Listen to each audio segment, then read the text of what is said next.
Hello everyone, this is YT Tech Catalyst. Today we are diving deeper into the tech toolbox, learning how to build your own bootable drive, a USB drive that will be more than a storage. If you don't mind, interact to the video to support the channel by liking and subscribing to the channel. Okay, so these are the things you will need: a USB flash drive, which is at least 8 GB, or I recommend 16 gig because it has extra modules. Okay. So you will need the image file as well, which is the ISO file. I'll show you how to download it very quick. And the software you'll be using for the media creation tool, we have Raffles, Power ISO, then the media creation tool itself. But we are going to use Power ISO. It's quite quick and simple to use.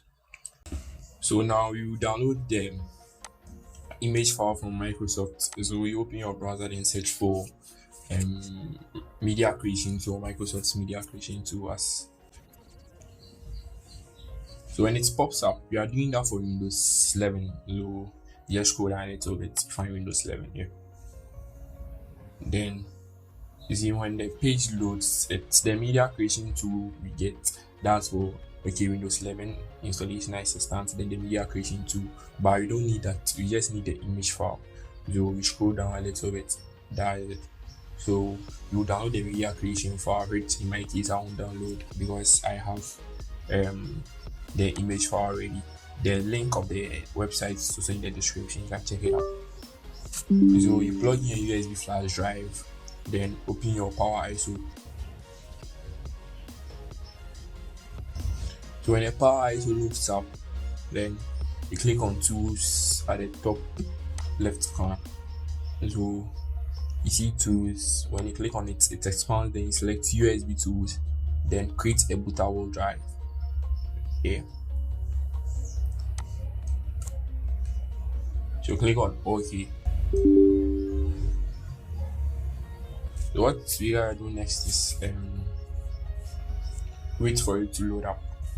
Because I'm using the trial version, there's the challenges I'm facing. But if you are using the advanced version, it's quite simple and quick. So here you have to select the image file. So you select the image file you downloaded. So I'm selecting Windows 11. You can do same for Windows 10 as well, any version of Windows. Then you select the drive you plugged in. In my case, I have only one drive. So when I click on it, it's just one. But maybe in a case you have two or other drives, you select the specific drive you want to use. Yeah. So when you click on start, it tells you anything on the drive will be formatted, so make sure you don't have any necessary information on the drive, because the drive will be like everything will be cleaned. So when the bootable is done, what happens is the icon of the drive will have to change, so it becomes like an image of a desktop. So like what you just have to do is you have to wait. So I'll just fast forward the video for you to see how the icon of the drive would change to be the desktop, rectifying that our bootable has been successful.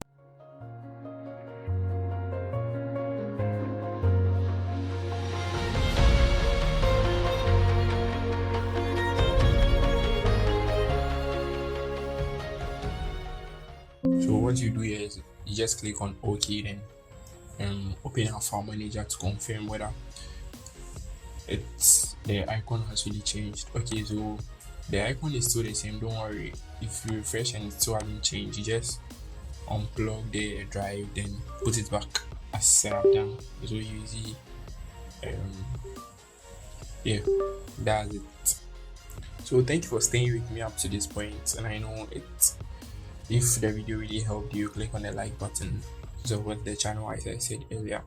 So I'll be doing a video on how to do a clean installation with the same bootable drive. So the link will be in the description.